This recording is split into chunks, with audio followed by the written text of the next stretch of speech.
ओम नमो भगवते वासुदेवाय।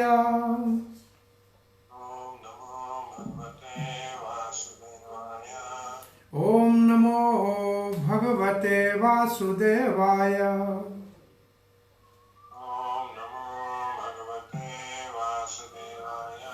ओम नमो भगवते वासुदेवाय।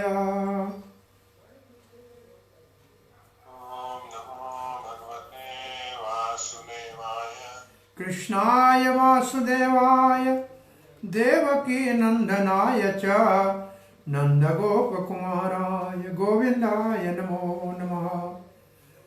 नारायणं नमस्कृत्यं नरं चैव नरोत्तमं देवीं सरस्वतीं व्यासं ततो जयमुदीरयेत्। नष्टप्रायेषु अभद्रेषु नित्यं भागवत सेवया भगवती उत्तम श्लोके भक्तिर्भवती नैष्टिकी। जय श्री कृष्ण चैतन्य प्रभु नित्यानंद श्री अद्वैत गदाधर शिवासादि गौर भक्त वृंदा। हरे कृष्णा कृष्ण कृष्णा हरे हरे, हरे राम राम राम हरे हरे। हरे कृष्णा। प्रिय पंचशील भक्तवृंद, दामोदर देश भक्तवृंद, फेसबुक के भाग्यशालों भक्तों, श्रीमद् भागवत महापुराण के प्रार्थनाओं और वंदनाओं के अंतर्गत हम ऋषिवर सुखदेव गोस्वामी के मंगलाचरण को दूसरे स्कंद के चौथे अध्याय के अंतर्गत 12वें श्लोक से कल हमने शुभारंभ किया था। 14वें श्लोक का हम पाठ करके आधा पढ़ चुके थे। इस श्लोक का भाव आगे आज देखते हैं।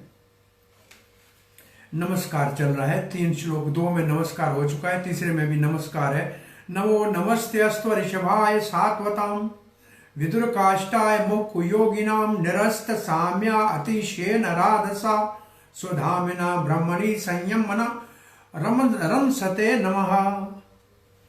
आपको बार बार नमस्कार करते हैं। ऋषभाय सात्वताम, यहां सात्वताम का भाव है वृष्णि वंश में, और ऋषभाया का मतलब वासुदेव कृष्ण के यहाँ श्री कृष्ण वासुदेव, वसुदेव के यहाँ वासुदेव। वासुदेव है श्री कृष्ण, जो वसुदेव के यहाँ प्रकट हुआ है वो है ऋषभ, वो है श्रेष्ठ। किसमें श्रेष्ठ है? यदुकुल में। उसको नमस्कार करते हैं। क्या काम करता है? ऋषभाय सात्वताम का मतलब क्या है? अपने भक्तों का रक्षक।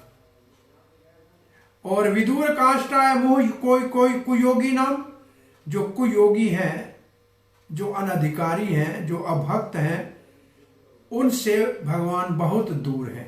उनको वो भगवान से बहुत दूर है, वो भगवान को प्राप्त नहीं कर सकते। भगवान करते क्या है? नस्त साम्य अतिशय राधसा, अतिशय राधसा, अति भगवान का वैभव है, जलवा है। जैसे हमारा पूरा 10वां अध्याय है, विभूति, अद्भुत अनंत विभूतियों का स्वामी है। नस्त उसके समान कोई नहीं हो सकता। नस्त साम्य, उसके समान कोई नहीं। और स्वधाम इन्हें ब्रह्मणि रंग सते नमः, अपने धाम में वृंदावन में भक्तों के संग अपने आनंद लेता है, रमन से रमण करता है। स राधसा, राधा के साथ, हमारे राधा कृष्ण के समान और कोई नहीं। उनकी तुलना, उनका साम्य, उनके समान कोई नहीं। तो उनके अति कौन हो सकता है? वो ही नित्य ब्रज में अपनी लीलाएं करते रहते हैं। ऐसे भगवान श्री कृष्ण को नमस्कार है। और चक्रवर्ती पाद का कल हमने भाव पढ़ा था। श्री प्रभुपाद जी ने इस भाव में विशेष रूप से ये लिखा था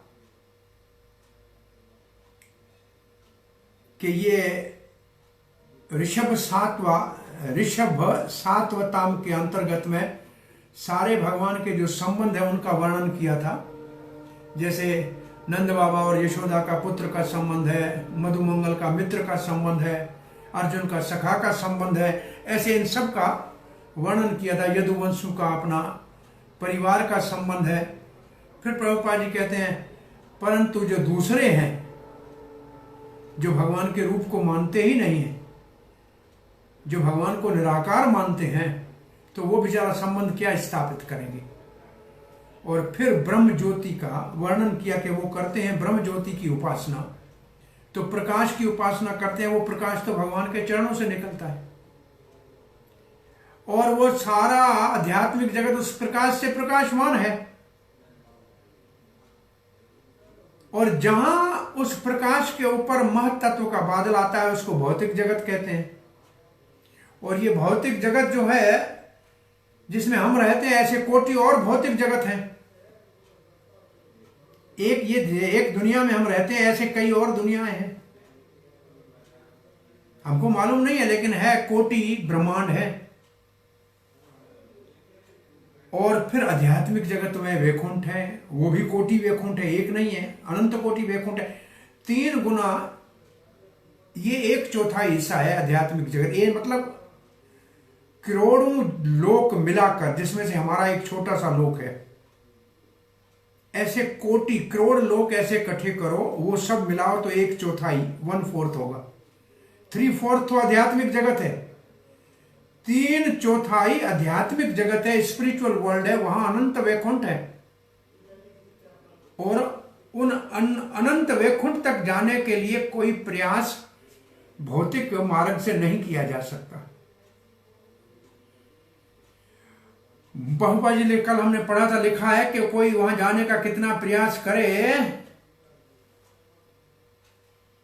लेकिन वहां नहीं जा सकता, वहां भक्ति से जा सकता है।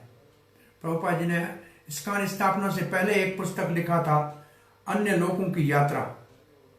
अन्य लोकों की यात्रा वो कोई जहाज से नहीं होगी, अपने साधन से होगी। और ये तो भगवत गीता का प्रसिद्ध श्लोक है कि देवान यान्ति देवव्रता, पितृन यान्ति पितृव्रता, भूतानि यान्ति भूतेजा, याति मध्यान्होपि अपि। जो देवता की पूजा करते हैं देवलोक में जाते हैं, पितृ की पूजा करते हैं पितृलोक में जाते हैं, भूत की पूजा करते हैं भूतलोक में जाते हैं, मेरी पूजा करते हैं मेरे पास में आते हैं। ये यथामाम प्रपद्यन्ति, जैसे जिस भाव से मेरे पास आता है मैं वैसे व्यवहार करता हूं। कोई ब्रह्म में लीन होता है तो उसको ब्रह्म में लीन करता हूं। परंतु वैकुंठ, प्रभुपाद लिखते हैं वैकुंठों के ऊपर सारे वैकुंठ में नारायण है, लक्ष्मी नारायण की उपासना होती है वैकुंठ में।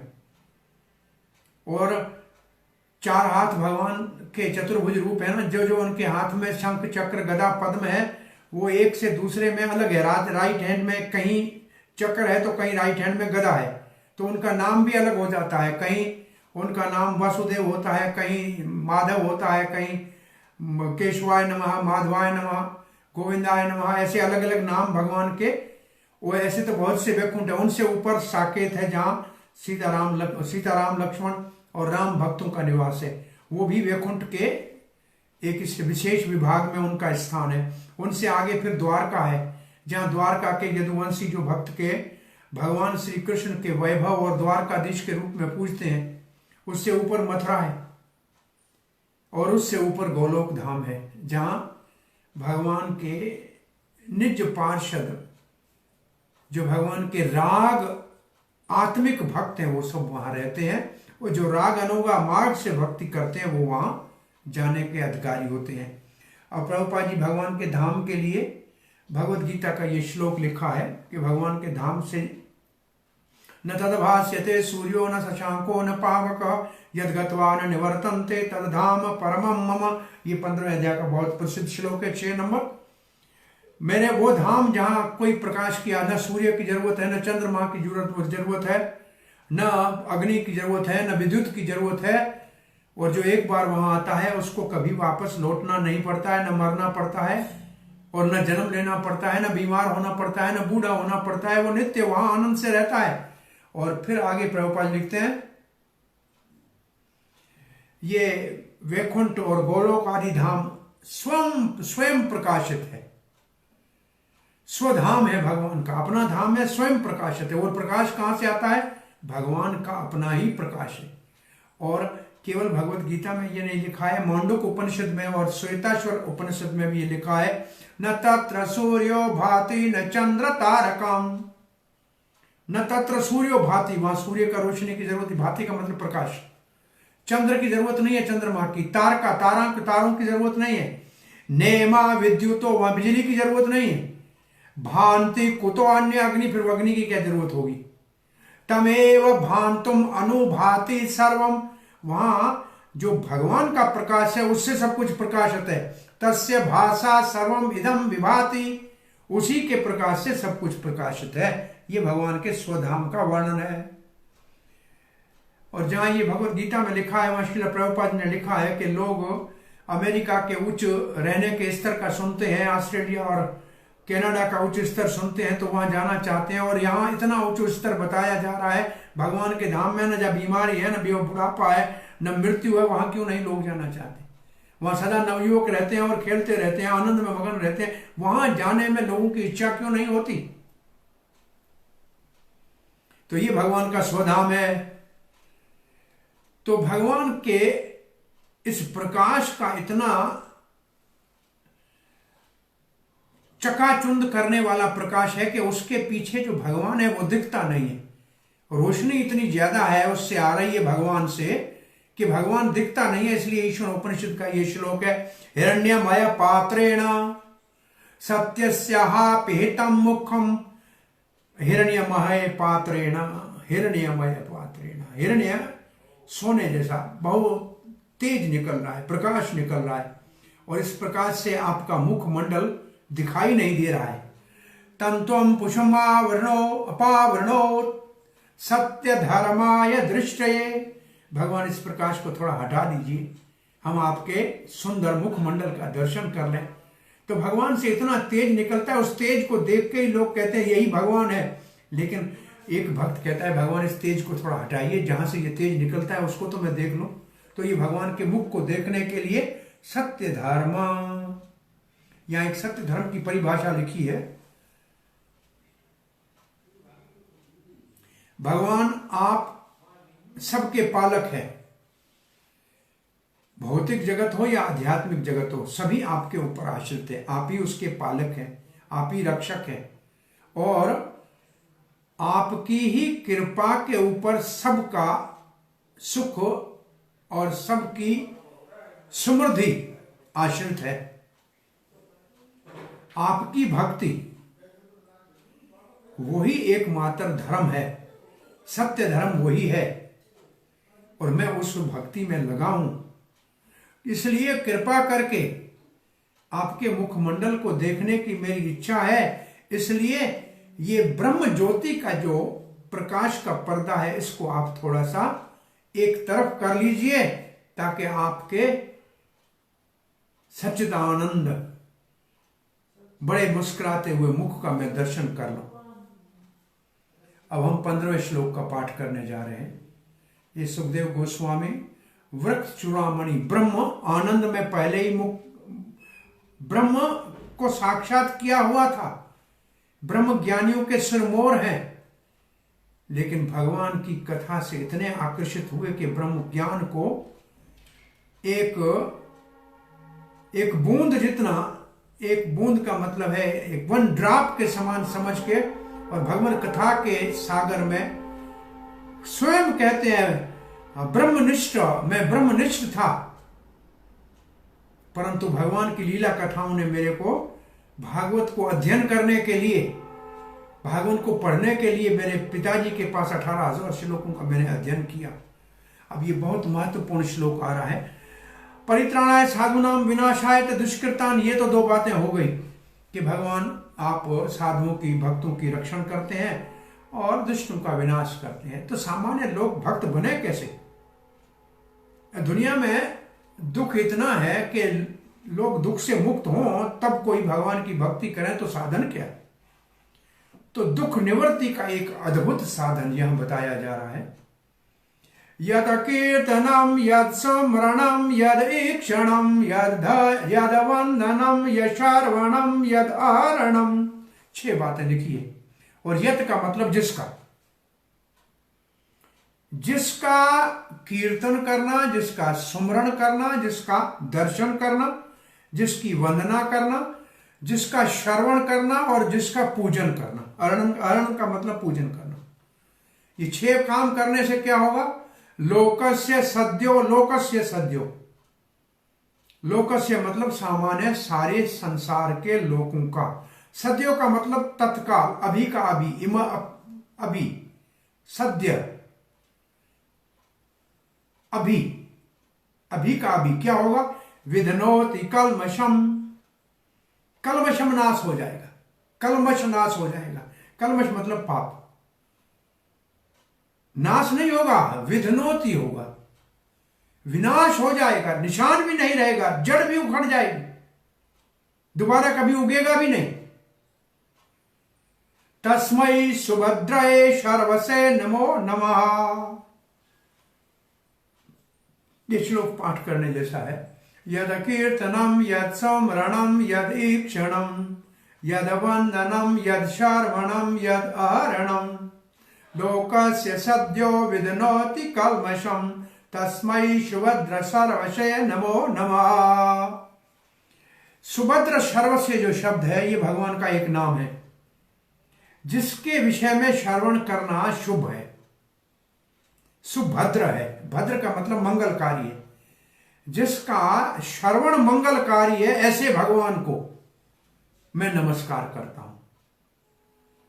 अब प्रभुपाद जी के अनुवाद में पहले शब्द देखिए, हम उस भगवान को आदर पूर्वक प्रणाम करते हैं जो मंगलकारी है, जो शुभ है, जिसके विषय में श्रवण करना शुभ है।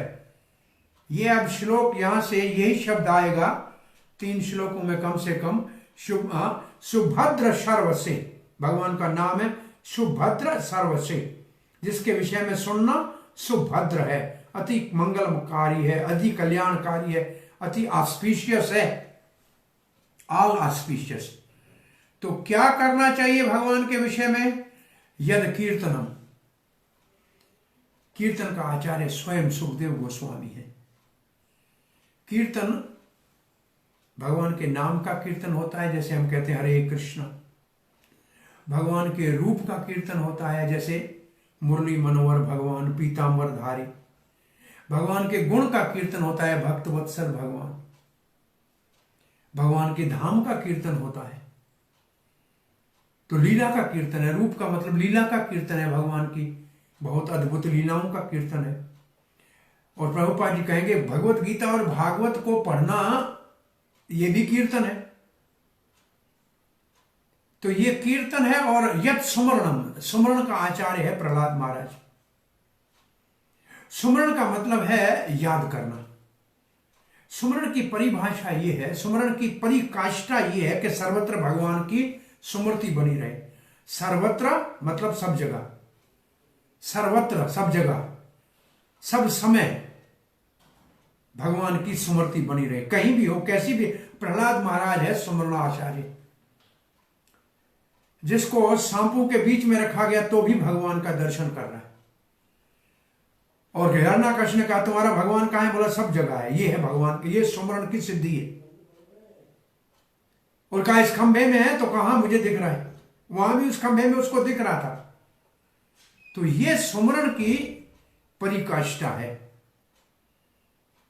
कीर्तन, कीर्तन की सिद्धि अवस्था क्या है? नयनम गलदश्रुधारया वदनम गदगद रुद्धया गिरा पुलकेर निचितम वपु कदा तव नाम ग्रहणे भविष्यति। ये भगवान श्री चैतन्य महाप्रभु कह रहे हैं, भगवान आपके नाम का कीर्तन करूं, मेरी आंखों से आंसू धाराएं बहें, गला रुंध जाए, शरीर में रोमांच हो, वो कब दिन आएगा? ये कीर्तन की सिद्ध अवस्था है, ये सिद्धि है कीर्तन की। कीर्तन करते करते समय का पता नहीं लगे, आनंद में आनंद। और सुमरणम, सर्वत्र भगवान की स्मृति हो, कहीं भी कुछ भी दिखे तो भगवान ही दिख रहा है। वो एक बार युद्ध के समय में प्रभुपाद से पूछा था, बम गिरा तो शत्रु ने, बोला उस बम में भगवान का दर्शन कर लेंगे कि भगवान बम के रूप में आ रहे हैं। तो ये सुमरण ऐसा है कि कहीं ऐसा स्थान है नहीं जहां भगवान नहीं है, तो ये भगवान के सुमरण में इतना तलीनता हो जाए, ये सुमरण की सिद्धि है। और ये सुमरणी माला है ना, इसको संस्कृत में सुमरणी कहते हैं। ये जब तक सुमरण करेंगे तब हमारे को ये याद रहेगा। और यद ईक्षणम, ईक्षणम का आंख से दर्शन करना, ये भगवान के श्री विग्रह जो मंदिर में स्थापित है इसके दर्शन के विषय में कहा जा रहा है। भगवान के दर्शन मात्र से, और दर्शन करने में भी इतनी उत्कंठा होती है दर्शन करने की कि भगवान से मिलने जा रहे हैं, रोज भगवान से मिलने का टाइम रखा हुआ है, भगवान से रोज मुलाकात करने जा रहे हैं। इसकी सिद्धि एक बहुत अद्भुत कथा आती है। वो एक सदगृहस्थी थे, अपना घर काम धंधा जो भी खेती बाड़ी करते थे। भगवान से नारद जी ने पूछा कि आपका कौन ऐसा भक्त है जो आपके दर्शन में सिद्ध हो चुका है। बोला क्या करता है? बोला रोज मंगल आरती पे पहुंचता था, सुबह सवेरे पहुंचता है भगवान के दर्शन करने। तो नारद जी जाके रास्ते में खड़े हो गए मंदिर के, और ये जा रहा था तो इसको कहा कहाँ जा रहे हो? बोला भगवान का दर्शन करने सुबह। बोला आरती तो हो गई पर दरवाजा बंद हो गया, वहीं गिर गया। बोला आज दर्शन नहीं हो तो जी के क्या करूंगा? भगवान का दर्शन नहीं तो जीवन किस काम का? आगे बढ़ के देखा है तो उसका परिवार के दूसरे लोग आ रहे हैं। कहाँ जा रहे हो? मंदिर जा रहे हैं। गिर पड़े। कहा कि मंदिर बंद हो गया, गिर पड़े। तब नारद जी ने सबको कहा नहीं उठो, भगवान का दर्शन करो, अब मंदिर बंद नहीं हुआ है।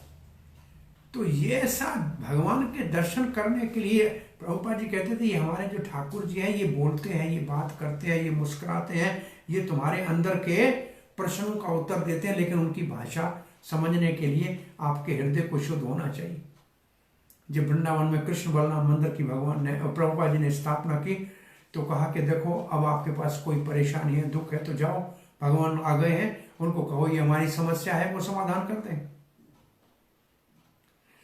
तो भगवान का ये विग्रह जो है ये चलते, ये विग्रह कैसे हैं आप तो एक सबको मालूम है, हम देख के आए हैं। साक्षी गोपाल जो वृंदावन से भगवान मूर्ति थी, लेकिन मूर्ति तो मूर्ति उनके लिए है जो स्वयं अभी तक जड़ बने हुए हैं, जिनके हृदय में चेतनता आ गई है, उनके लिए मूर्ति मूर्ति नहीं है, साक्षात भगवान इस रूप में कृपा करके अवतार लेके हमारी सेवा ले रहे हैं। इसको अर्चा अवतार कहते हैं, ये भगवान का अर्चा का अवतार है। तो वो यहां से ठाकुर जी चल के और आज जगन्नाथपुरी के पास बैठे हैं साक्षी गोपाल जी, वो ब्रिज से चल के वहां चले गए। वो रविदास पुराने जूते बनाता था, चमार का काम करता था, वो भी पुराने जूते, लेकिन ठाकुर जी को पूजा करते थे। तो ब्राह्मणों उनके ऊपर आरोप लगाया कि ये तो वो पानी जूते वाला है, उससे हाथ है, उससे भगवान को हाथ लगाता है, ऐसे थोड़ी पूजा होती है। राजा ने रविदास को बुलाया और ब्राह्मणों को बुलाया, कहा कि तुम ऐसी पूजा करते हो, ब्राह्मण तुम्हारे ऊपर कहते हैं तुम्हारी पूजा की विधि ठीक नहीं है। उसने कहा हम कुछ नहीं जानते हैं, भगवान जिससे जो हमारे पास है उससे पूजा करते हैं। ये तालाब है आपका, इसके अंदर सबके भगवानों को पधरा दो और ब्राह्मणों को कहो मंत्र उच्चारण करने, उनका भगवान आ जाए, मैं अपने भगवान को बुलाऊंगा, जिसका भगवान आ जाए वो उसकी पूजा से प्रसन्न है, समझ लेना। सबकी मूर्तियों को पधरा दिया गया। ब्राह्मणों ने बड़े वेदों का वाचन किया। इसने कहा हे गोविंद बहु जन्म बिछड़े गोविंद, हे जन्म तुम्हारे, कई जन्मों से बिछड़े हैं, ये जन्म गोविंद आपके हवाले है। और इनका ठाकुर जी निकल के बाहर आ गया जल से। तो ये भगवान का जो विग्रह है ये साक्षात, अभी भी बहुत से ऐसे विग्रह हैं जो साक्षात पुजारियों को हम गए थे खीरचोर गोपीनाथ ने, जिन्होंने अपने भक्त के लिए खीर की चोरी कर ली माधवेंद्रपुरी के लिए। तो ये इन विग्रहों के अंदर श्रद्धा होने से ये साक्षात, ये अंतर है महाभागवत में उत्तम भक्त में और कनिष्ठ भक्त में, मतलब नए भक्त में और शुद्ध भक्त में, सिद्ध भक्त में अंतर ये है, शुद्ध भक्त भगवान के विग्रह को साक्षात भगवान मानता है और नया भक्त उसको मूर्ति मानता है, बस इतना अंतर है। तो ईक्षणम में सिद्धि ये है कि यही साक्षात भगवान है, इसी रूप में हमारे सामने प्रकट हुए। यद वंदनम, वंदना का आचार्य कौन है? अक्रूर जी है वंदना के आचार्य। इन नवदा भक्ति में यह कीर्तन है, स्मरण है, वंदना है और श्रवण आगे आएगा, अहरण आएगा। 5 अंग यहाँ नवदा भक्ति के 5 अंग इसमें आए हैं। वंदना भक्ति का आचार्य है अक्रूर जी, जो भगवान श्री कृष्ण को लेने जा रहे थे बलराम जी के साथ। तो रास्ते में जो वंदना कर रहे थे कि कैसे भगवान मिलेंगे, और जहां भगवान के चरणों के निशान रास्ते में देखे, वहां रथ से उतर के उनके ऊपर लोट लोट के और प्रार्थना कर रहे थे कि बाद मुझे भगवान का दर्शन। सब यदुवंशी कंस के भय से मथुरा छोड़ के चले गए थे। मैं कैसे भी कंस के साथ संधि करके कृष्ण के दर्शन की कर लिए रुका हुआ था। अब मुझे ये अवसर मिला है। काम तो क्रूर कंस ने उनको यहां लाने का कहा है, परंतु उनके दर्शन का सौभाग्य मुझे प्राप्त होगा। वो मुझे काका कहेंगे, मैं उनको प्रणाम करूंगा, वो मुझको ऊपर उठा लेंगे। ऐसे वंदना करता हुआ जा रहा है। तो वंदना का मतलब है प्रार्थना करना। प्रार्थना बहुत शक्तिशाली साधन है, बहुत बड़ा शक्तिशाली साधन है प्रार्थना, भगवान को करना। प्रार्थना, वंदना, वंदन, भगवान की महिमा गाना। तो ये जो प्रार्थना है, इसमें एक सामान्य प्रार्थना होती है, संप्रार्थात्मिक, भगवान हमारे ऊपर कृपा करना, आप दयालु हो। एक होती है दैन्य बोधि का प्रार्थना, वंदना होती है दैन्य बोधि का, मैं बहुत नीच हूं, मैं पतित हूं, मैं पापी हूं, मैं भगवान फिर भी आपको प्राप्त करने की आशा करता हूं। ये दैन्य बोधि का, मैं बहुत दीन हूं। और एक है लालसामयी प्रार्थना, वो भक्ति के भाव के स्तर पे होती है। भगवान वो दिन कब होगा जब हम आपको चंवर जुड़ाएंगे, भगवान आपके चरणों में खड़े होकर आपकी सेवा करेंगे। ये भाव, ये लालसामयी प्रार्थना है, ये वंदना है। और अक्रूर जी की प्रार्थना, वंदना तो लालसामयी थी कि भगवान कब मुझे मिलेंगे। तो ये प्रार्थनाओं के भी बहुत सारी वंदनाओं के, और फिर अष्टव पाठ है, जैसे हम पढ़ रहे हैं, ये सब प्रार्थनाएं हैं। ये प्रार्थनाएं शुद्ध भक्तों की है, इनका बहुत से लोग पाठ करते हैं, तो वो भी वंदना है। स्तव पाठ है, स्तुतियां हैं, वो वेदों में पहले ऋषि मुनियों ने की हुई है, उसको स्तुति कहते हैं। तो ये वंदना के अंतर्गत आता है। और यच्छ्रवणम, जिसका श्रवण करना, और श्रवण के आचार्य तो परीक्षित महाराज स्वयं है। 7 दिन तक बिना पानी पिए, बिना कुछ खाए धारावाहिक कथा सुन रहे थे, और कथा सुनने में थक भी नहीं रहे थे, प्यास भी नहीं लग रही थी। स्वयं कहेंगे, हम पढ़ेंगे 2 श्लोकों के बाद, भूख भी नहीं लग रही है, प्यास भी नहीं लग रही है। श्रवण में अमृत पान हो रहा है कानों के द्वारा। श्रवण की सिद्धि ये है कि समय का पता नहीं लगे। कथा चलती है, श्रवण कर रहे हैं, समय कितना बीत गया पता नहीं लगी। तो जिसका श्रवण, और श्रवण सबसे शक्तिशाली साधन है, इसलिए भगवान का नाम ही है सुभद्र शर्वसे। जिसका श्रवण सुभद्र है, मंगलमय है, कल्याणकारी है, आल ऑस्पिशियस है। यद अहरणम, अहरणम का मतलब पूजन, और पूजा, अहरणम का आचार्य कौन है? अहरणम का आचार्य है पृथु महाराज, पूजना। जो कहते हैं भगवान आपकी पूजा करते समय लक्ष्मी से आपको बहुत स्नेह है, वो तो आपके चरणों पे सदा बैठती है, सदा चरणों की सेवा करती है। मैं पूजा करूं तो ऐसे न हो कि लक्ष्मी के कारण मुझे पूजा से आप दूर कर दो। मुझे निश्चय है कि आप मेरी सेवा को स्वीकार करेंगे। ऐसा पृथु महाराज का बड़ा अद्भुत भाव है अर्चना का। तो ये अहरणम है। तो ये 6 चीजें करने से होगा क्या? लोकस्य सद्यो विधनोति कल्मषम। सामान्य संसार के जीवों का सारा दुख, ताप, साताप, संताप जड़ से उखड़ के चला जाएगा, फिर दोबारा कभी आएगा नहीं जीवन में। तस्मय इसलिए सुभद्र शर्वसे नमो नमः।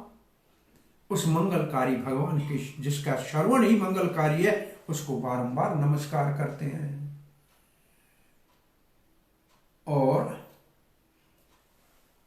चक्रवर्ती पाद लिखते हैं, जो कलमश, ऑल द इम्प्योरिटीज, जो अपवित्रताएं,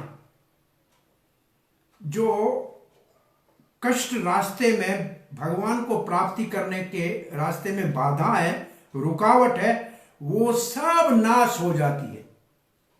कैसे? भगवान का सुमरण करने से, भगवान का दर्शन करने से। कैसा भगवान है? सुभद्र शरव से।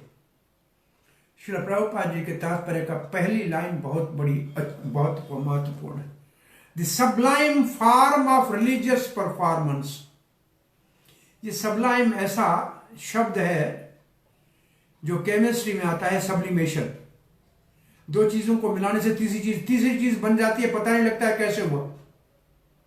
तो ये धर्म का वो मार्ग है जिसमें आपके जीवन में परिवर्तन हो जाएगा, आपको पता ही नहीं लगेगा। क्या परिवर्तन हो जाएगा? पाप में जीवन समाप्त हो जाएगा, पुण्य आत्मा हो बन जाओगे, भक्त बन जाओगे, पता भी नहीं लगेगा। ये सबलाइन, ये बहुत उत्तम परिवर्तन, जीवन में परिवर्तन करने वाला धर्म का मार्ग है, जिसके द्वारा सारे पापों से कैसे एक व्यक्ति मुक्त हो सकता है, उसके लिए परम अधिकारी व्यक्ति सुखदेव महाराज यहां घोषणा कर रहे हैं। प्रभुपाद लिखते हैं कीर्तन बहुत प्रकार है, कीर्तन के, सुमरण के बहुत प्रकार है। भगवान के मंदिर में जाकर दर्शन करना, प्रार्थना करना। कहां करना है प्रार्थना? कैसे सुमरण होगा? जब भगवान का दर्शन करने जाएंगे, वहां प्रार्थना करेंगे तो वंदना हो जाएगी। और ऐसे भगवान की कथा सुनना है, श्रीमद् भागवत है, भगवत गीता है, ये भी कीर्तन है। गीता सुन रहे हैं, भागवत कर रहे हैं, ये भी कीर्तन हो रहा है। हम कीर्तन कर रहे हैं, आप श्रवण कर रहे हैं, दो काम साथ में हो रहे हैं। हम कीर्तन केवल नहीं कर रहे, हम कीर्तन करते हैं तब साथ में श्रवण भी हो रहा है। इसलिए कहते हैं कि कीर्तन करने वाले को दो फायदे हैं, श्रवण भी हो रहा है, कीर्तन भी हो रहा है और सुमरण हो रहा है। याद होगा तब तो बोलेगा। तो तीन काम साथ हो रहे हैं। आपको एक लाभ हो रहा है श्रवण का, और इसको याद रखोगे तो आपका सुमरण भी हो जाएगा, और फिर किसी को बताओगे तो कीर्तन भी हो जाएगा।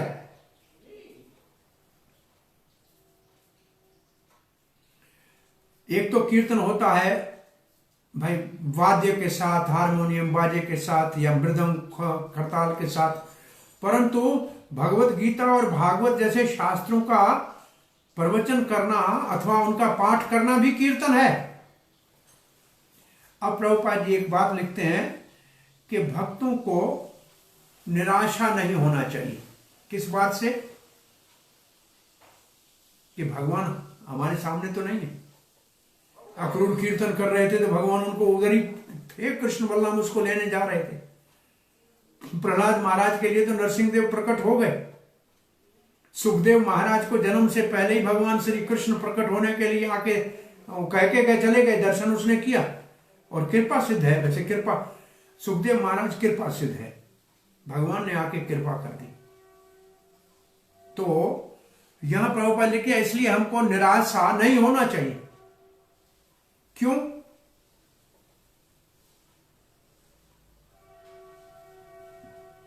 ये जो भक्तिमय श्रवण कीर्तन का जो मार्ग है, सुमरण का मार्ग है, और भी श्रवण कीर्तन सुमरण अर्चन वंदन ये जो भी मार्ग है, एक या दो या तीन या सब, ये हमारे को, हमारी इच्छुक को फल भगवान के सानिध्य का प्राप्त करा देंगे। ये साधन इतने शक्तिशाली हैं कि हमारा भगवान से सानिध्य प्राप्त करा देंगे। इसी के माध्यम से बहुत से लोगों ने भगवान का सानिध्य प्राप्त किया है, और ये बहुत शक्तिशाली साधन है। अब ये पाप सबका धो देगा, इसके लिए हमको ये पुराने सारे उदाहरणों की आवश्यकता नहीं है।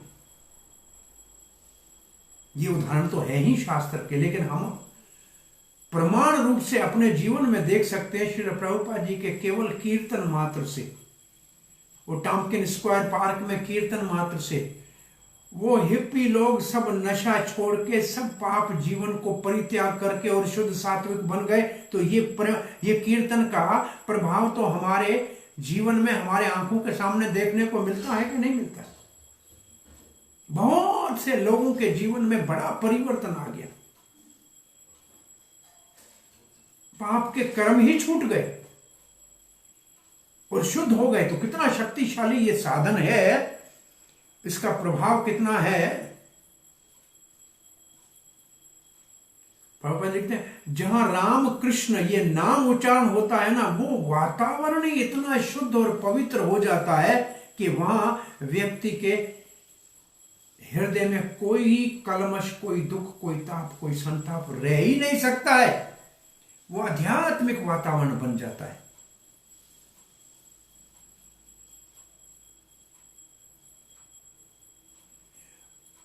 अब ये प्रभुपाद ने जो लिखा है भाव ये है जो नारद जी से किसी ने पूछा कि भगवान कहाँ मिलेंगे। भगवान चले गए अपने धाम, अब कहाँ मिलेंगे। तो नारद जी ने को भगवान ने कहा, भगवान से नारद जी ने पूछा कि अब आप तो जा रहे हैं संसार से, अपनी लीला को समाप्त करके, लीला को परिपूर्ण करके, प्रकट लीला को पूरी करके जा रहे हैं, तो ये प्रेमी आपको कहाँ पाएंगे।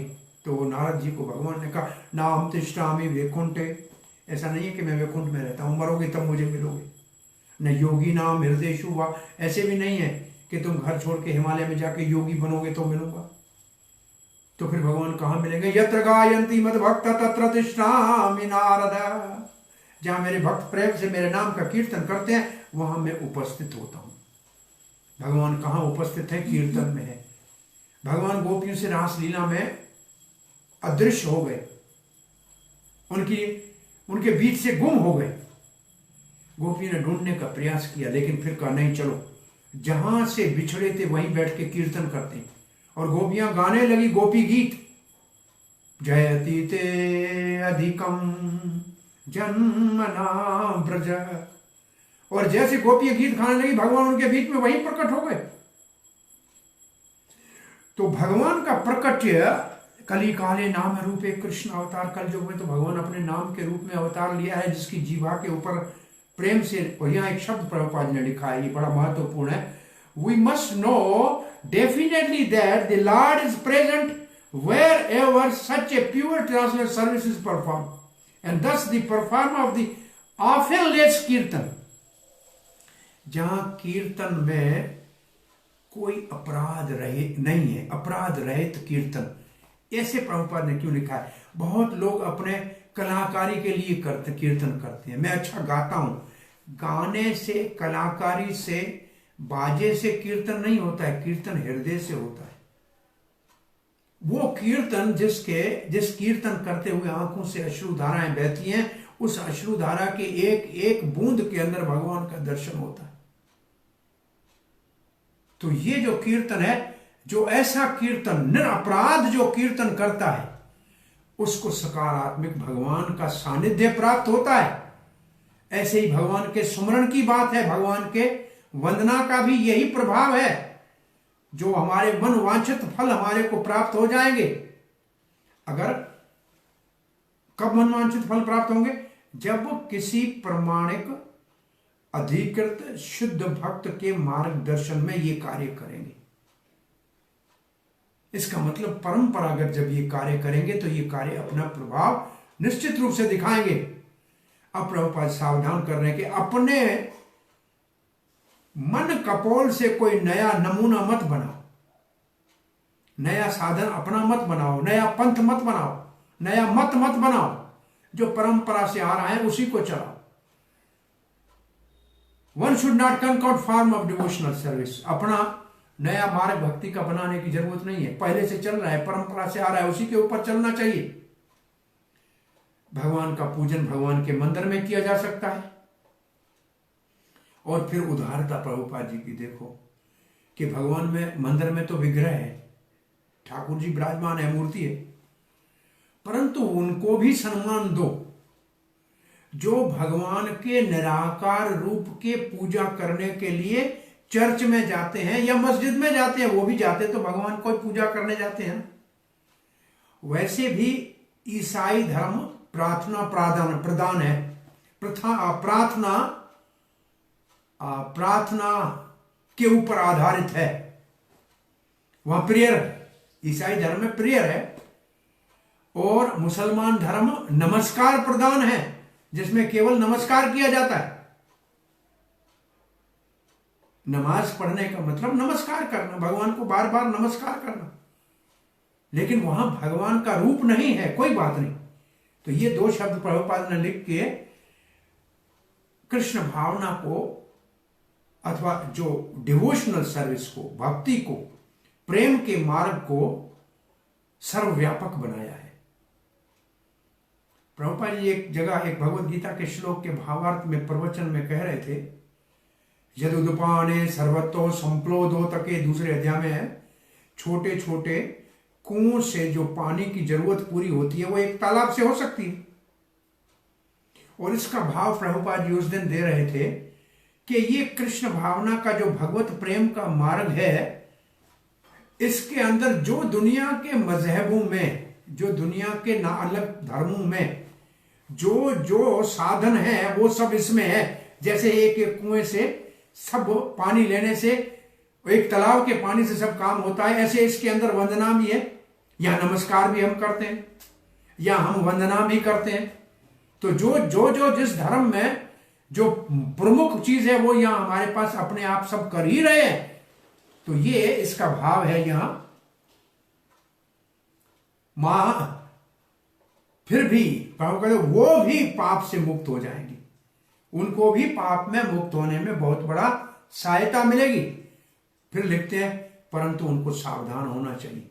और सावधानी क्या करते हैं? सावधानी प्रभुपाद जी की है, प्राय ईसाई क्रिश्चियन लोग संडे के दिन जाते हैं, रविवार को कहते हैं 7 दिन पाप किया आप हमसे ले लीजिए और हमको मुक्त कर लीजिए, फिर वापस वही पाप शुरू करते हैं। तो ये जो है, ये जो मानसिकता है, पाप माफ करा के, जैसे हम जाते हैं यहां से हरिद्वार गंगा में स्नान करते हैं, पाप धो के आ जाते हैं, फिर वापस आके वही पाप करते हैं।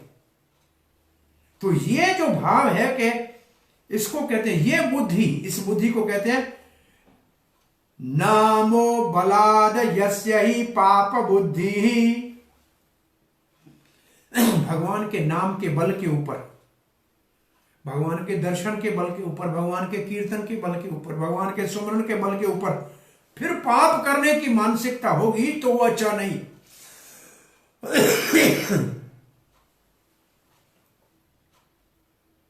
इसलिए पाप, एक बार पाप धोने के बाद दोबारा पाप करना नहीं चाहिए। और यहां सुखदेव गोस्वामी सुभद्र शर्व से कह के श्रवण को बहुत बड़ा बल दे रहे हैं, ये बड़ा मंगलकारी है। अब हम 16वां श्लोक पढ़ने जा रहे हैं।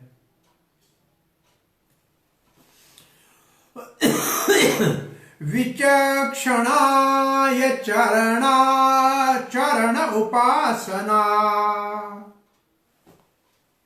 संगम व्युदस्य उभयतो अंतर आत्मनः विन्दन्ति ब्रह्म गतिं गत्त क्लम्मास् तस्मै सुभद्रे शर्वसे नमो नमः। विचक्षणा कहते हैं बुद्धिमान को, इंटेलिजेंट। विशेष अक्षणा, विचक्षणा, अक्षणा आंख, जिसकी आंख सत्य को देख सकती है, बुद्धिमान है। विचक्षण कौन है? विचक्षण ये चरण उपासना, जो भगवान के चरणों की उपासना करते हैं। उपासना का मतलब है, उप का मतलब पास में, नजदीक, ऊपर, और आसन का मतलब बैठते हैं, जो भगवान के चरण कमलों में बैठते हैं, वो है विचक्षण, वो है बुद्धिमान, जो भगवान के चरणों कमलों का शरण लेते हैं। संगम विदुष्य उभ्यतो, और जो ऐसे विचक्षण है और जो ऐसे भगवान के चरणों का शरण लेते हैं, उनको विदुष्य का मतलब समाप्त कर देते हैं। उभयों का मतलब दोनों, उभयों का मतलब दोनों, दोनों को समाप्त कर, दोनों के संग को समाप्त करते हैं। कौन से दोनों को? इस जीवन के और स्वर्ग के सुखों का त्याग कर देते हैं, उनकी जरूरत ही नहीं है। भगवान के चरणों में बैठने से इतना आनंद मिलता है कि न इस लोक न परलोक के सुखों की उनके मंदिर में कोई कामना रहती है। अंतरात्मनः, अपने अंतःकरण में, अपने मन में ये निश्चय कर लेते हैं कि यह सुख होता ही नहीं है और स्वर्ग के सुख की हमें आवश्यकता नहीं, भगवान के चरणों का सुख ही हमारा सुख है। उनको क्या प्राप्त होता है? विंदति ही ब्रह्म गतिम गत क्लमसा क्लमास। गत क्लमास, गत क्लमास का मतलब बिना किसी कष्ट के बिना किसी कलेश के ब्रह्म गति को प्राप्त करते हैं। ब्रह्म गति को प्राप्त करते हैं बिना किसी परेशानी के, बिना किसी कष्ट के। जो यहां के और स्वर्ग के सुख का त्याग कर देते हैं, भगवान के चरणों का शरण ले लेते हैं, तो वो ब्रह्म की गति को प्राप्त करते हैं। तस्मै सुभद्रे सर्वसे नमो नमः। इसलिए जिसका श्रवण करने से सब मंगल होता है, उसको बार बार नमस्कार करते हैं। अभय चरणारविंद,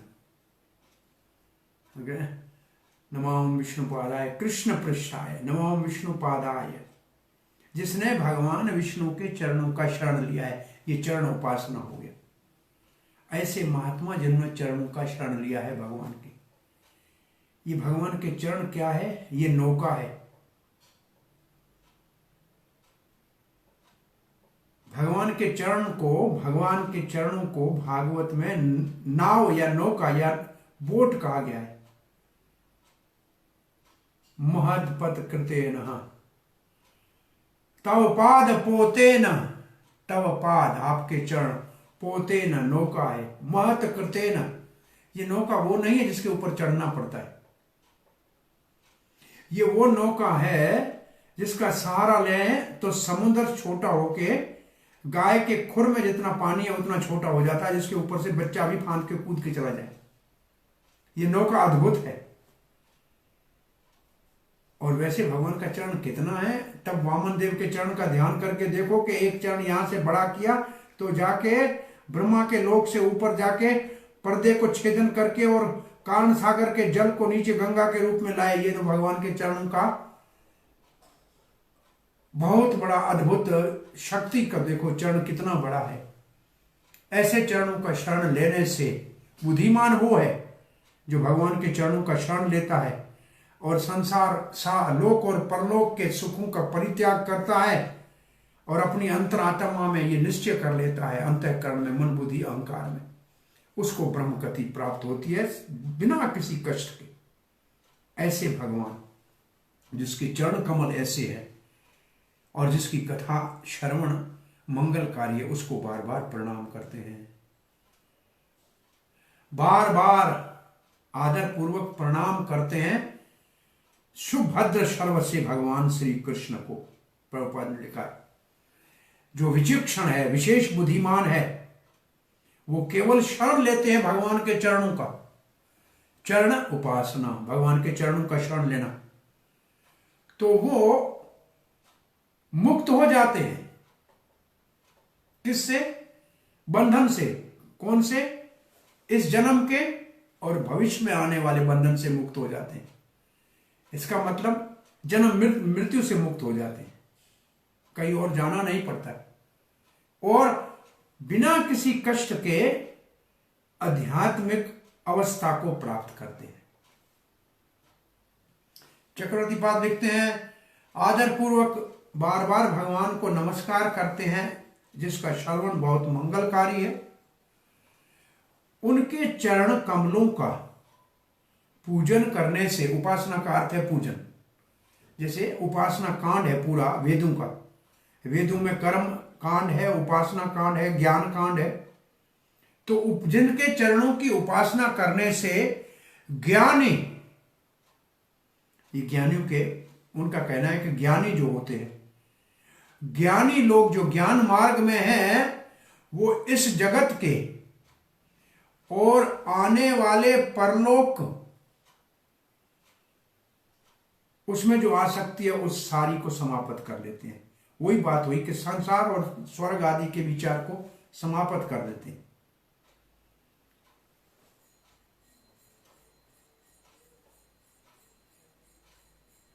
और अपने हृदय में next which reside in the heart,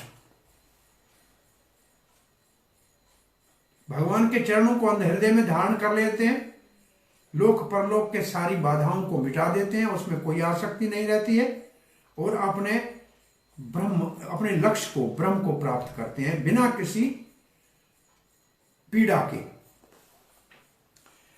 चक्रवर्ती पाद का भाव है, भक्त तो भगवान के धाम में जाते हैं, वो तो हम पहले करके आए, सारे पाप नाश हो जाएंगे और तत्काल ही भगवान को प्राप्त कर लेंगे। कीर्तन, अब ज्ञानी भी जिनके पाप नाश हो गए हैं और जो भगवान का पूजन करते हैं, उद्भवतः, उभयतः का मतलब है इस जीवन में और दूसरे जीवन में, और विध्वस्य का मतलब है समाप्त करना, तो अंतरात्मा का मतलब है अंतःकरण। अगर कोई भगवान के चरण कमलों की सेवा न करे और कहे कि मैं ज्ञानी हूं,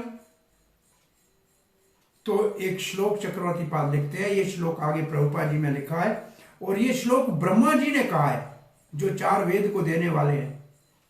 अगर कोई कहे कि मैं ब्रह्म को जानता हूं, तो ब्रह्मा जी से ज्यादा तो कोई नहीं जानता है, वही तो वेदों को देने वाला है। ब्रह्मा जी कहते हैं, श्रेय श्रुतिम भक्ति मुदेश्यते विभो क्लिशन्ति ये केवल बोध लब्ध्यै तेषाम् असौ कलेश एव शिष्यते न अन्यद् यथा स्थूल तुषा वघातिना। भगवान, कौन से भगवान को प्रार्थना कर रहे हैं ब्रह्मा जी? 5 वर्ष के छोटे श्री कृष्ण को, 5 वर्ष में पूरे नहीं हुए हैं, बछड़े चराते हुए ग्वाल बाल और बछड़े चुरा के ब्रह्मा जी ले गए, और साल पूरा हो गया और कृष्ण के साथ वैसे ही बछड़े, वैसे ही ग्वाल बाल, और देखे 2 जगह पे छुपे हुए भी देखे, और कृष्ण के साथ वैसे देख के आश्चर्यचकित होकर नीचे उतर के आया, और ये प्रार्थना कर रहा है, बछड़े और ग्वाल बाल देखे। श्रेय श्रुतिम भक्ति मुदेश्यते विभो क्लेशन्ति, आपकी चरणों की भक्ति न करके केवल ज्ञान के पीछे भागते रहे, तो ये समझ लो कि भूसा कूट रहे हैं, चावल उसमें है नहीं, तो उनको क्या मिलेगा?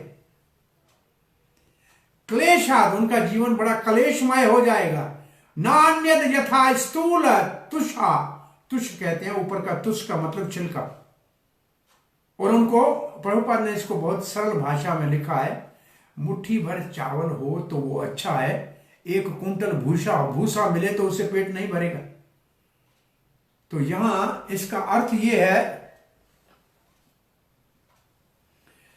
एकमात्र भक्ति, श्रेय श्रुतिम भक्ति, भक्ति श्रेष्ठ है, उदस्यते विभु, भगवान आपकी, क्लिशन्ते, ये केवल बोध लभया, केवल जो कहते हैं मुझे ज्ञान चाहिए, ज्ञान चाहिए, ज्ञान चाहिए, वो तो बड़ा कष्ट उठाते हैं और भूसा कूटते हैं, उनको कुछ भी नहीं मिलता। प्रभुपाद जी लिखते हैं, आपको विचक्षण अगर बनना है, प्रभुपाद जी ने बहुत सीधा बात लिखी है, बार बार अर्जुन को, और वास्तव में देखा जाए तो अर्जुन के माध्यम से हम सबको भगवान ने कहा है कि शुद्ध भक्त बन जाओ। इसलिए हम बार बार ये कहते हैं, भक्ति में भगवान के उपदेश अनेक है, आदेश एक है। उपदेश का मतलब है, क्योंकि बहुत से लोग अलग अलग स्तर पे है, कोई कर्म का अधिकारी है, कोई ज्ञान का अधिकारी है, कोई योग का अधिकारी है, तो उपदेश उनके लिए है। आदेश एक है, भाव मत भक्तो, मेरे भक्त बनो, ये एक आदेश एक ही है। और यहां प्रभुपाद उस बात को लिख रहे हैं कि अर्जुन को बार बार कहा, ये समझ लो अर्जुन के माध्यम से हम सबको भगवान ने शुद्ध भक्त बनने के लिए आदेश दिया है। और वो शुद्ध भक्त कैसे बना जाए, वो भगवत गीता के 18वें अध्याय में 64 से लेकर 66 श्लोक तक, ये 3 श्लोक प्रभुपाद ने यहां दिए। जिसको विचक्षणा बनना है, बुद्धिमान बनना है, विशेष बुद्धिमान बनना है, भगवान के चरण की उपासना करनी है, तो ये 3 श्लोक जीवन में धारण कर ले। सर्वगुह्यत्मं भूयः शृणो मे परमं वचः स्तोषि मे दृढ़मिति ततो वक्ष्यामि ते हितम्। ये सबसे गोपनीय ज्ञान अर्जुन मुझसे फिर एक बार सुनो, ये मेरे परम वचन है। पहले भी सुनाए फिर दोबारा सुना रहा हूं, क्योंकि तुम मुझे बहुत प्रिय हो और तुम्हारा इसमें कल्याण होगा, इसलिए मैं तुम्हारे भलाई के लिए कह रहा हूं। क्या कह रहे हो? वही बात जो पहले कही है 9वें अध्याय में, मन मना भव मद भक्तो मध्याज इमाम नमस्को प्रतिज्ञाने प्रियोसी में सर्वधर्मान परित्यज मामेकं शरणं व्रज अहम तुम सर्वपापेभ्यो मोक्षयिष्यामि मा शुचः। ये है विचक्षण बनने का साधन।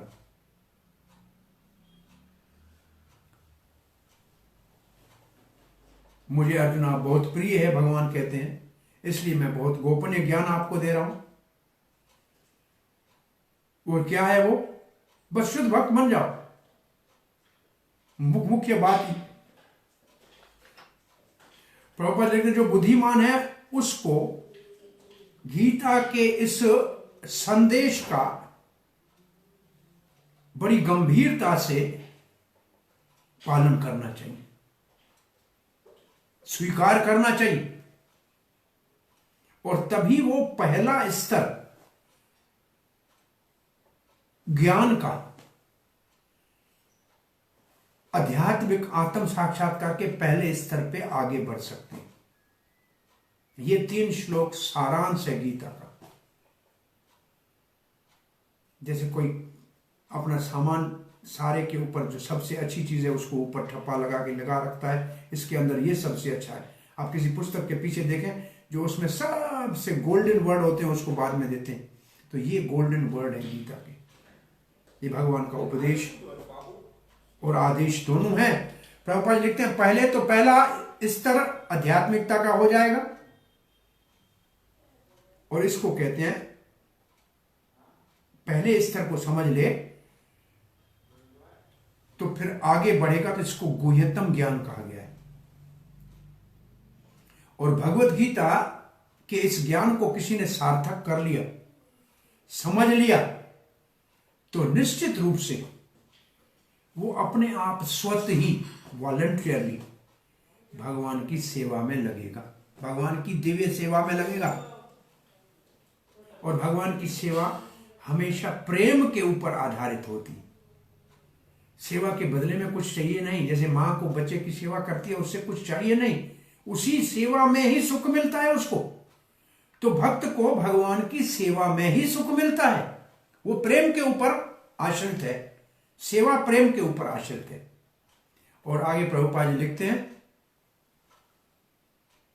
ये जो प्रेममयी सेवा है ये उन सारे और उपदेशों से अलग है जो भगवान ने भगवत गीता में कर्म योग में दिए हैं। उसमें प्रेम नहीं, उसमें फल है। ज्ञान योग में दिए हैं, उसमें भी हृदय साफ होने की इच्छा है, अपना स्वार्थ है। ध्यान योग का उपदेश दिया है, उसमें भी सिद्धियां प्राप्त होती। तो इन तीनों से ये प्रेममयी भक्ति विलक्षण है। ये प्रभुपाद जी विशेष यहां लिख रहे हैं। भुक्ति मुक्ति सिद्धि सकल अशांत। भुक्ति का मतलब कर्म, मुक्ति का मतलब ज्ञान, और सिद्धि का मतलब योग। सकल अशांत, ये सारे अशांत है क्योंकि उनकी कोई कामना है अभी पूरी नहीं हुई है, कुछ मांग रहे हैं। कर्मी कुछ भोग मांग रहा है, ज्ञानी ब्रह्म में लीन होकर भगवान बनना चाह रहा है, तो ये भी बड़ी इच्छा है। और योगी सिद्धियां प्राप्त करके चमत्कार दिखाना चाह रहा है। कृष्ण भक्त निष्काम अतएव शांत। लेकिन भगवान के भक्त को कोई कामना नहीं है, केवल भगवान की प्रेममयी सेवा है, इसलिए प्रकृष्टेन रूपेण शांत, परम शांति है उसको। प्रभुपाद जी आगे लिखते हैं भगवत गीता में अलग अलग उपदेश हैं, उपदेश अलग है। कौन से उपदेश हैं? अलग अलग प्रकार के लोगों के लिए अलग उपदेश है। वर्णाश्रम धर्म का उपदेश है, संन्यास धर्म का उपदेश है, यति धर्म का उपदेश है, कई बार भगवत गीता में यति शब्द आया है, यति नाम। यति का मतलब यतनशील, जो इंद्रियों को वश में करता है। संन्यास तो 18वें अध्याय को तो संन्यास योग कहते हैं, कर्म संन्यास योग। तो ये संन्यास का उपदेश है, वर्णाश्रम धर्म का उपदेश है, यति धर्म का उपदेश है, इंद्रियों को संयम में करने का उपदेश है, ध्यान का उपदेश है, और ध्यान योग का उपदेश है, और भी बहुत सारे उपदेश है। परंतु जो भगवान का शरण लेके और प्रेममयी उनकी सेवा करता है, स्वतः ही सेवा में लगता है, ऊपर जी बहुत बड़ी बात लिख रहे हैं, जो केवल भगवान की सेवा में लगता है, सारे वेदों का ज्ञान उसके हृदय में अपने आप प्रकाशित हो जाता है। उसको उस ज्ञान को प्राप्त करने के लिए अलग पुस्तक पढ़ने की आवश्यकता नहीं। स्वयं स्फुरते अधा, अपने आप भगवान उसके हृदय में सारा वेदों का ज्ञान प्रकाशित कर देते हैं। केवल भक्ति करे भगवान की। हमारे गौर किशोरदास बाबा जी महाराज कोई बड़े पढ़े लिखे नहीं थे, लेकिन सबसे दुनिया का उस समय का बड़ा विद्वान उनका शिष्य बना भक्ति सिद्धांत सरस्वती गोस्वामी। उनके पास सारे शास्त्रों के विद्या का सार भगवान की शुद्ध भक्ति थी। तो उसके अंदर ये सब चीजें अपने आप आ जाती है। अगर बड़ी बहुत प्रभुपाद ने लिखा है skillfully, one who adopt this method very skillfully attain perfection of life at once। अगर बहुत सावधानी से इस एक साधन को अपना ले तो निश्चित रूप से इसी जीवन में सब सफलता हो सकती है। अब ब्रह्म गति की बात कर रहे हैं। ब्रह्म गति क्या है? श्री जीव गोस्वामी लिखते हैं, ब्रह्म गति का मतलब है भगवान के समान स्वरूप को प्राप्त करना। जैसे वैकुंठ में चतुर्भुज रूप में सब जीव रहते हैं,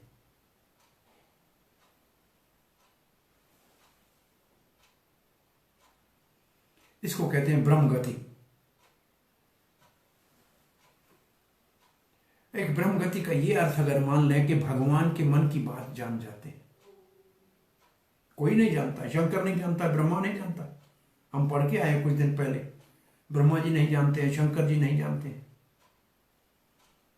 परंतु ग्वाल बाल कहते हैं, कृष्ण तुम्हारे मन की बात हम जानते हैं, तुम कौन सी गोपी के घर में माखन चोरी करने जाओगे। श्री रूप गोस्वामी भगवान श्री चैतन्य महाप्रभु के मनोअभिष्ट को जानते हैं, ये ब्रह्मगति को जानते हैं। रामायण का केवट कृष्ण को, राम जी को कहते हैं, मैं आपके प्रभाव को जानता हूं, आपके चरणों के स्पर्श से पत्थर की नारी बन गई, मेरी नौका कई नारी बन गई।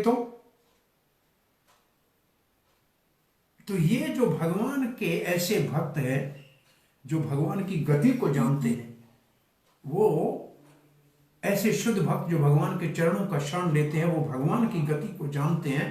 और जीव गोस्वामी कहते हैं, भगवान के धाम में भगवान सारूप्य मुक्ति को प्राप्त करते हैं।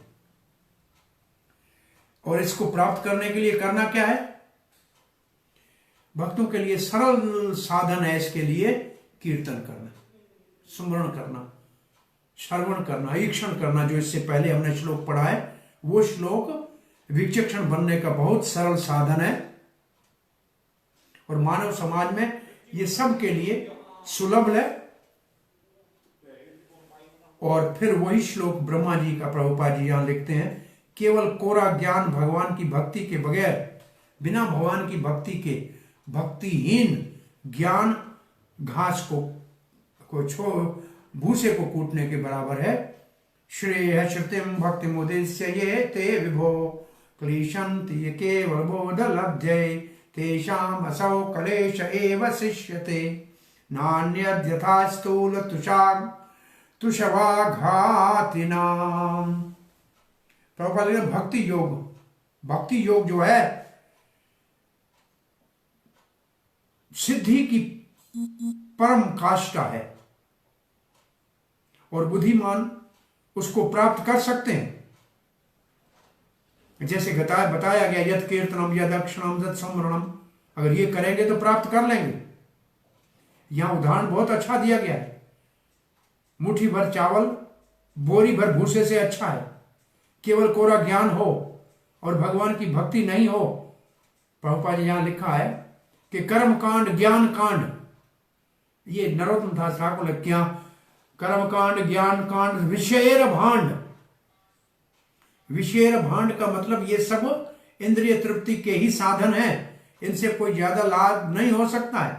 और फिर ये योग, इससे कोई ज्यादा लाभ नहीं होता है। इसलिए कीर्तन स्मरण श्रवण करें और वो भी प्रमाणिक गुरु के मार्गदर्शन में करें तो बिना किसी कष्ट के, बिना किसी क्लेश के भगवान के चरणों को, परम सिद्धि को प्राप्त कर सकते हैं। तो ये तो ज्ञानी की बात है। अब समय तो हो गया, ये श्लोक से पढ़ लेते हैं। तपस्वेनो दान परा यशस्वेनो मनस्वेनो मंत्र विध सुमंगला क्षेमं न विन्दन्ति विना यद अर्पणम तस्मै सुभद्र सर्वशे नमो नमः। तस्मै सुभद्र सर्वशे नमो नमः।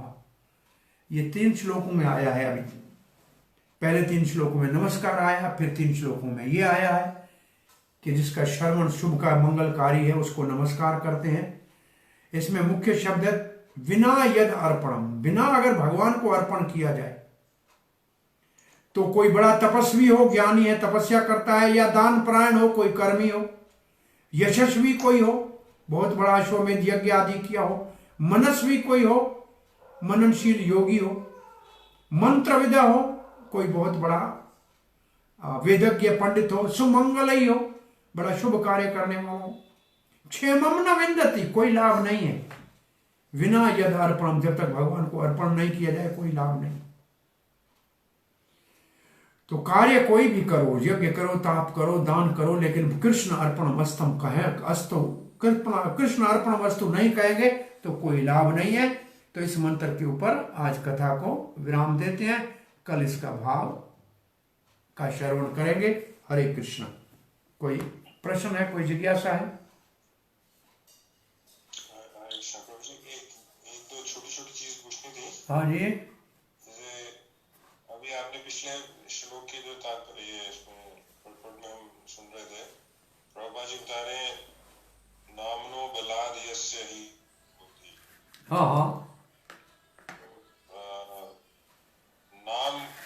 नाम के बल पर जो अपराध है उसकी बात कर रहे हैं। असल में बात उसकी कर रहे थे, लेकिन जो संदर्भ था वो असल में जो संडे को पाप का माफ कराते हैं और फिर पाप करते हैं, उसको लेकर प्रभुपाद जी ने उस कॉन्टेक्स्ट में ये कहा है।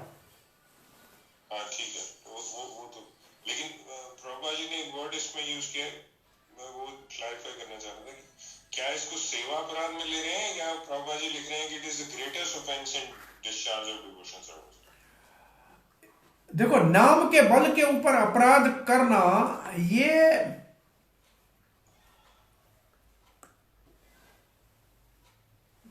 उतना जैसे वैष्णव अपराध के बराबर नहीं हो, उतना भारी नहीं है।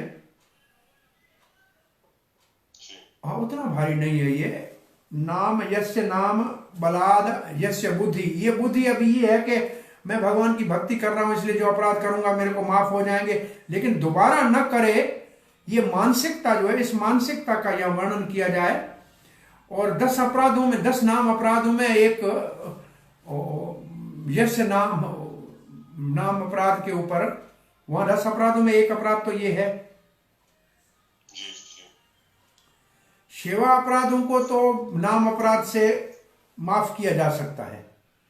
सेवा अपराध की मार्जन या सफाई या उससे बचना नाम से, और नाम अपराध से बचने के लिए कोई साधन नहीं है, नाम ही केवल है, उसको ही प्रार्थना करनी। तो नाम के बल के ऊपर अपराध न करे, इसका मतलब ये है। या नाम का अर्थ भगवान ने या नाम का पूजन लिया है, श्रवण कीर्तन ये सबको नाम में ही लिया है। भगवान का दर्शन आदि सब जो अर्चन वर्ग जो भी है वो नाम के अंतर्गत ही लिया है। जी जी। हाँ जी। और एक उसके पिछले श्लोक में राधा सा जो आपने राजसा, राजसा, हाँ सा, हाँ हाँ।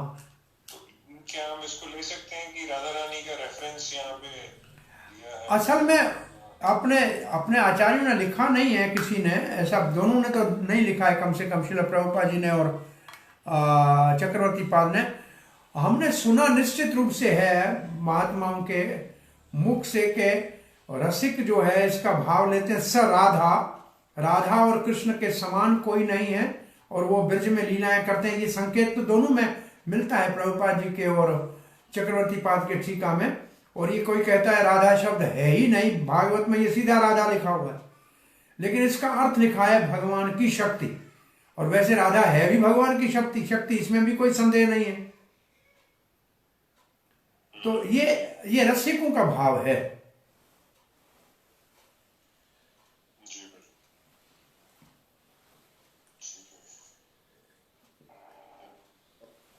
हाँ जी, और कोई प्रश्न? प्रभु जी।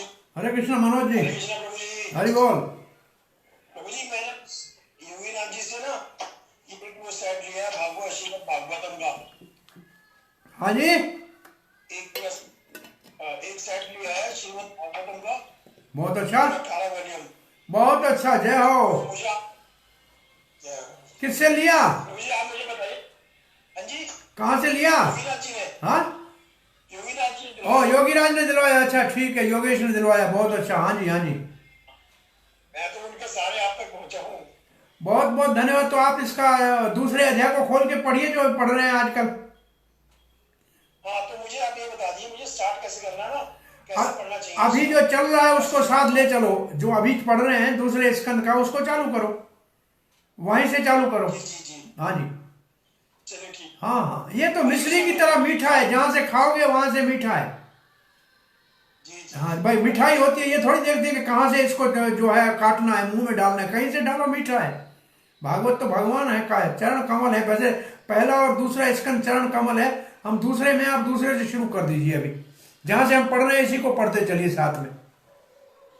धन्यवाद। हरे कृष्ण, हरे कृष्ण। हरे कृष्णा प्रभु जी। हाँ जी, हाँ जी, प्रभु जी, आप मुझसे ना किसी ने क्वेश्चन एक पूछा था, तो मुझे तो जवाब देना नहीं आया, तो मैंने उनको बोला था कि मैं आपसे पूछ के बताऊंगी। हाँ जी, वो ये कह रहे थे कि जैसे चारों युग हैं, जैसे सतयुग, कलयुग के बाद जैसे भगवान कली रूप उसमें आएंगे, कल की अवतार में आएंगे, और सब एनाइलेशन होने के बाद दोबारा सतयुग से शुरू होगा साइकिल। हाँ जी। तो वो ये पूछ रहे थे कि पर कलयुग में जब खत्म होंगे तो कलयुग में तो लोग मतलब उनकी प्रवृत्ति जो है वो तो सब कंटेमिनेटेड ही है, और सतयुग का जो वातावरण है वो बिल्कुल अलग है। तो वो कैसे होगा कि मतलब जो गलत लोग जब सतयुग में जाएंगे तो उनका कैसे वो प्योरिफिकेशन होगी?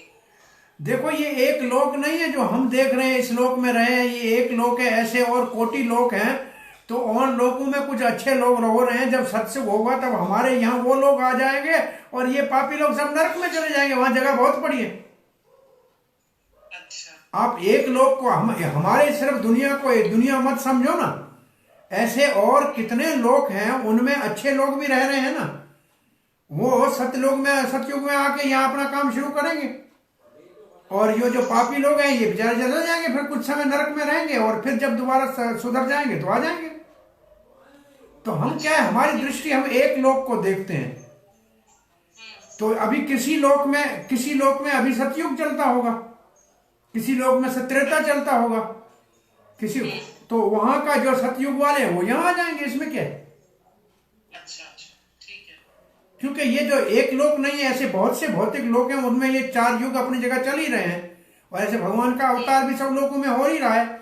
और हमने देखा है कि चतुर्मुखी ब्रह्मा हमारा है, ऐसे हजार मुखी ब्रह्मा भी है, तो उन लोगों में भी तो लोग रह रहे होंगे ना, तो वो तो कहीं तो सतयुग भी चलता होगा अभी। ऐसे समझना चाहिए, ऐसे समझना चाहिए। ठीक है। हाँ जी, हाँ जी। Thank you. एक प्रश्न ऐसा पूछा था कि सब लोग यहाँ के अगर भक्त बन के भगवान के धाम चले जाएंगे तो ये दुनिया खाली हो जाएगी, तो उसका उत्तर ये दिया था, बहुत से पापी और बैठे हैं ये दुनिया भरने के लिए, ऊपर खाली नहीं होगी, आप चिंता मत करें। अच्छा। हाँ हाँ, ठीक है। हरे कृष्ण। श्रील प्रभुपाद की जय। गौर भक्त